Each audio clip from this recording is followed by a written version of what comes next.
I stood in the middle of the airport, frozen. People walked past me, rushing to their gates. But I couldn't move. I couldn't breathe. The woman at the check-in desk had just said something I didn't understand. "I'm sorry, miss," she repeated slowly. "Your ticket is for tomorrow." Tomorrow? I pulled out the paper again. The flight to New York, the one I had waited for my whole life. I looked at the time, the date, and then I saw it. I was early by one day. I felt like the floor disappeared under my feet. My heart raced. I had no hotel, no money for another taxi. My backpack was heavy, my throat was dry, and I wanted to cry. My name is Sofia. I'm 24 years old, and this was the first time I ever left Brazil. I had dreamed of going to New York since I was a little girl. I saw the tall buildings on TV. I saw people speaking English, drinking coffee in big paper cups, walking fast in coats and boots. I wanted that life. A life with movement, with choices, with something more than cleaning tables in a small bakery. I worked hard for this dream. Every night I saved coins in a jar. I took English classes after work. My mom helped me with what she could, even though she didn't want me to leave. That morning at the airport, she hugged me for a long time. My little brother João held my hand and said, "Bring me something cool from New York." We all laughed, but inside my stomach hurt. Now, just 3 hours later, I was still at that same airport, but I was alone, confused and embarrassed. I sat on the cold floor near Gate 7 and stared at my ticket. April 18th. Today was April 17th. I had made a mistake, a big one, and I didn't know what to do. A woman in a red uniform walked past and looked at me. "Are you okay, sweetie?" she asked kindly. Wrong day," I said, showing her the ticket. She smiled and nodded. "Don't worry, it happens. There's a bench near the food court where you can rest. You can stay inside the airport. Just be careful." I thanked her and walked slowly toward the bench. That night, I slept in the airport. It was cold. My jacket wasn't warm enough. My head hurt. I didn't eat. I wanted to save my money. I just sat there, eyes open, waiting for morning. At 5 a.m., I stood in line again. I didn't want to miss it this time. When the woman at the desk printed my boarding pass and said, "Have a good flight," I almost cried. I sat near the window on the plane, watching the clouds outside. I whispered to myself, "New York, I'm really going." When I landed, everything felt too big. The airport in New York was like a city. People spoke fast. Signs were everywhere. I followed the arrows. I took a bus to Queens, where I rented a room for 1 week. The apartment was old and noisy, but I had a bed, a window, and a small lamp. I shared the kitchen with 2 other girls. One was from Korea, the other from Peru. We smiled but didn't talk much. The next day, I started looking for work. My visa allowed me to take classes and do some part-time jobs. I printed 10 copies of my small resume. I wrote, "Hard-working, friendly, fast learner." I walked down every street, asking cafes and stores. "Hi, I'm looking for work," I said again and again. People were kind but said no. My English was slow. I didn't understand everything. Sometimes I just smiled and left. But on the third day, I saw a little coffee shop called Milo's Corner. There was a paper in the window, help wanted, part-time. I walked in and said, "Hi, job." The woman behind the counter smiled. "What's your name?" "Sofia," I said. "Do you have experience?" "Yes, clean tables, wash floors, Brazil." She looked at me. "Okay, come tomorrow at 5. We'll try." I couldn't stop smiling. I went back home and called my mom through WhatsApp. "I got a job," I said. Her eyes filled with tears. "I'm proud of you," she said, "but don't forget to eat." The next days were simple. Wake up, eat a banana, go to class. Write new words in my notebook. Mop, cream cheese, receipt. Then go to work, clean tables, smile at customers, say, "Have a nice day." It wasn't easy. I was tired all the time. I missed Joan. I missed rice and beans. But I felt strong. I was building something. One night, Tina, the owner, asked me to stay late. "Just until we close," she said. "It's quiet tonight." I said yes. I wanted to show her I could do more.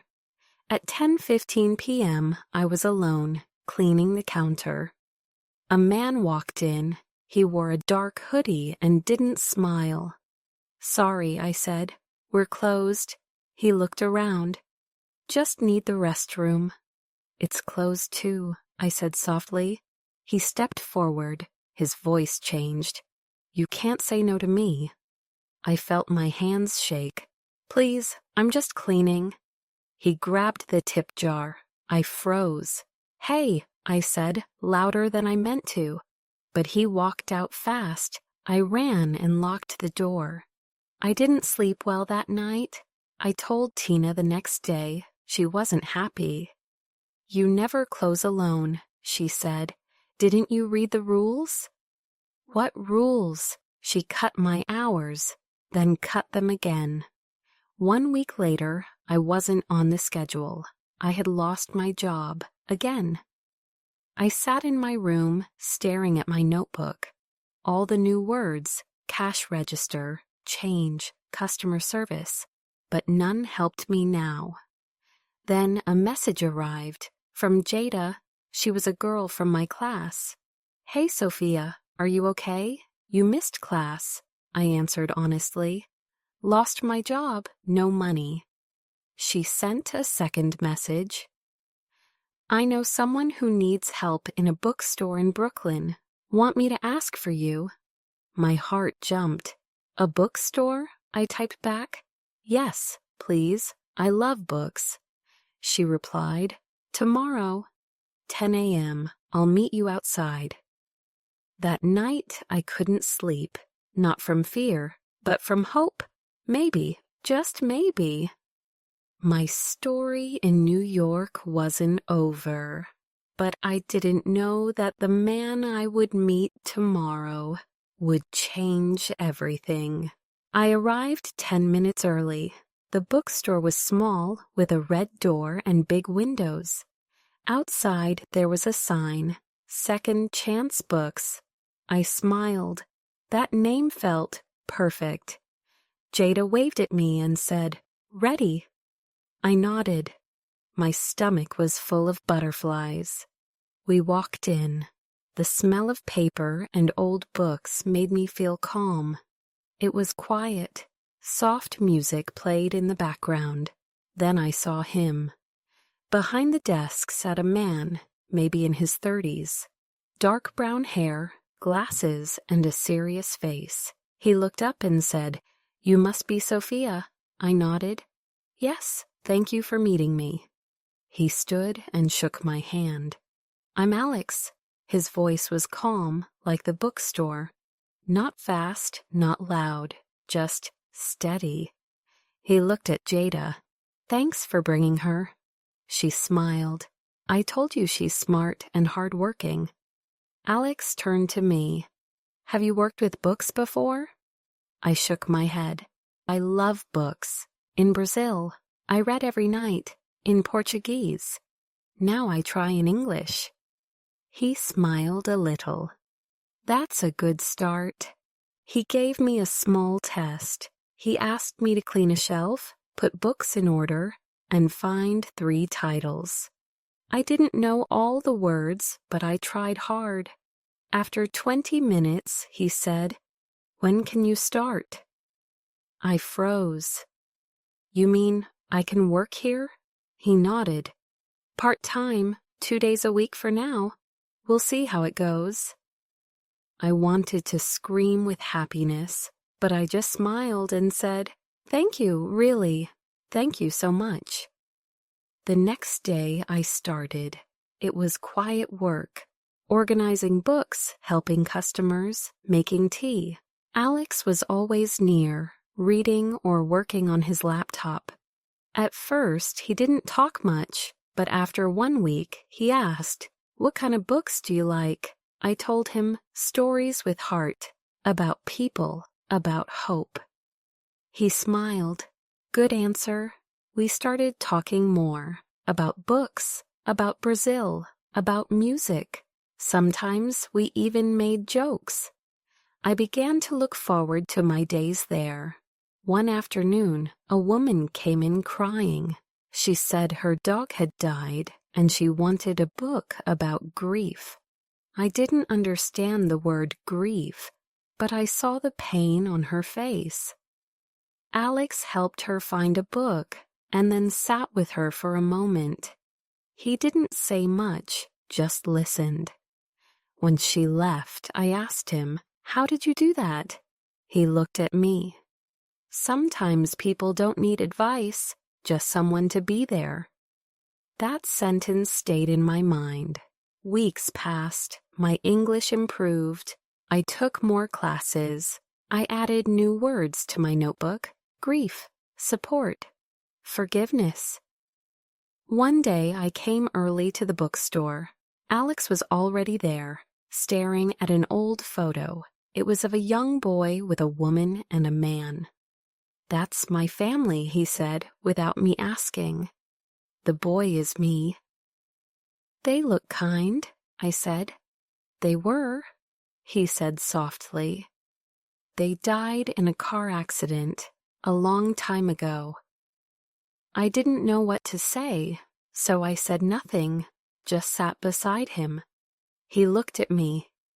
"You're easy to talk to." I felt my cheeks turn red. "You too," I said, smiling. After that day, things felt different. We talked more, we laughed. Once, he brought me a book in Portuguese. "Found this in the donation box," he said. "Thought of you." I held it close. "Thank you, that means a lot." But good things don't always stay easy. One morning, I woke up, and my phone had 10 missed calls from home. I called my mother. She was crying. "It's João," she said. "He had an accident on his bike. He's in the hospital." My world stopped. I wanted to fly home that second, but I didn't have money.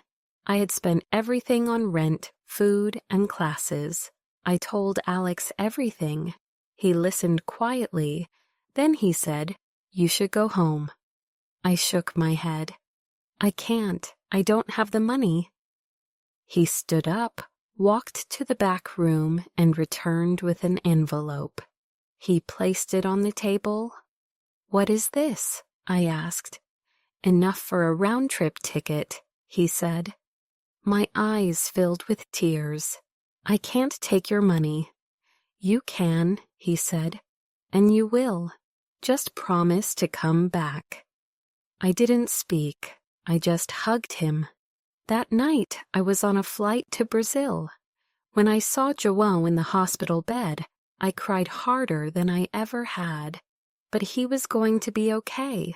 A broken leg, some bruises, nothing more. I stayed for 2 weeks, helped my mom, took care of João, told them everything about New York, about the bookstore, about Alex. My mom smiled. You talk about him a lot. I smiled too. He's special. Before I left, Joanne gave me a small drawing. It showed me standing in front of a bookstore with a heart in the window. He likes you, Joanne said. I laughed. Maybe. When I returned to New York, I ran straight to the bookstore. Alex was at the desk. When he saw me, he stood up. You came back, he said. I promised, I said.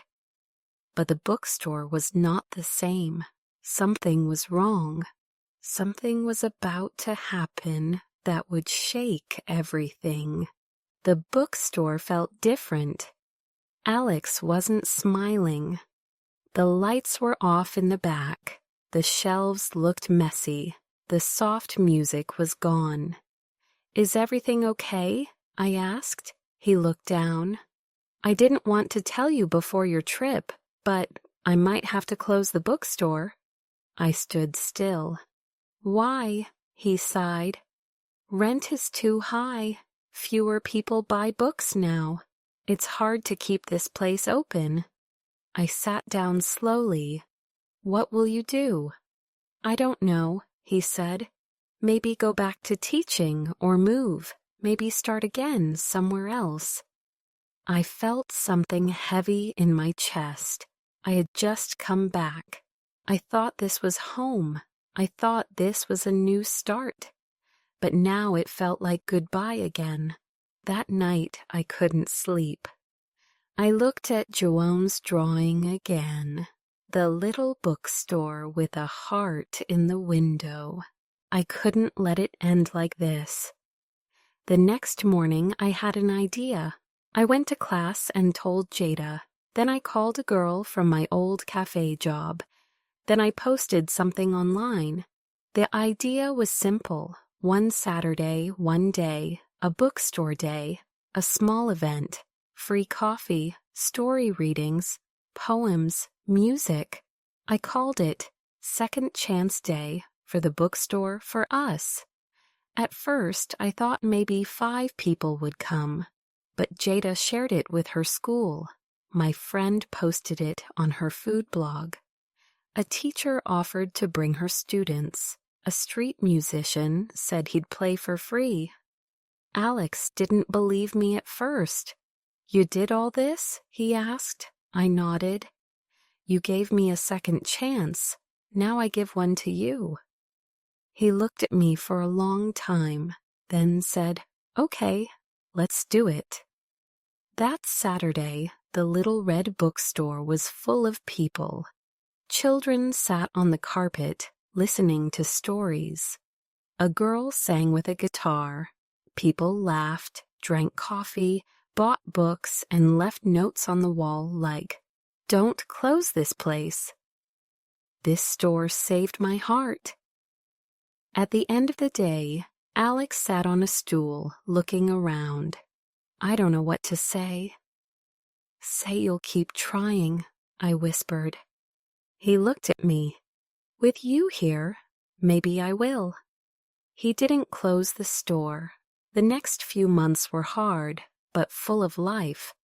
People started coming more often. Some came just to talk, some just to sit, some just to breathe. One rainy evening, we were alone in the bookstore. I was putting books back on the shelf. Alex stood behind me. I want to show you something, he said. He handed me a small envelope. It looked familiar. This is the letter I wrote to myself the day my parents died, he said. I forgot about it, but I found it again last week. I opened it carefully. It said, One day someone will walk in. Not to save me, not to fix the past, but to remind me that love still lives here. In books, in kindness, in quiet things. Tears came to my eyes. Alex, I whispered, that's beautiful. He looked at me, eyes full of something I couldn't name yet. You reminded me, he said. That night, before I left, he touched my hand gently. Sophia. Yes? I'm glad your ticket was for the wrong day. I laughed. Me too. Months later, I now work at the bookstore full-time. I also help with a new community program we started.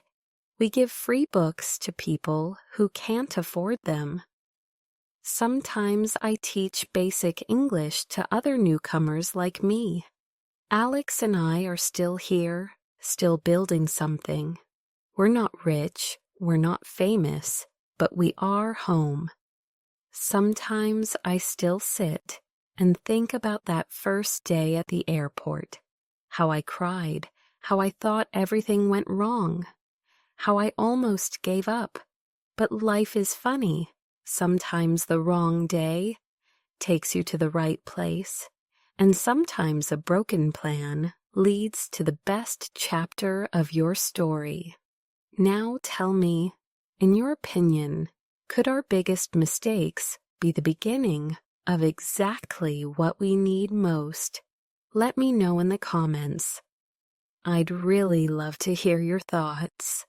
And don't forget to like the video and subscribe for more.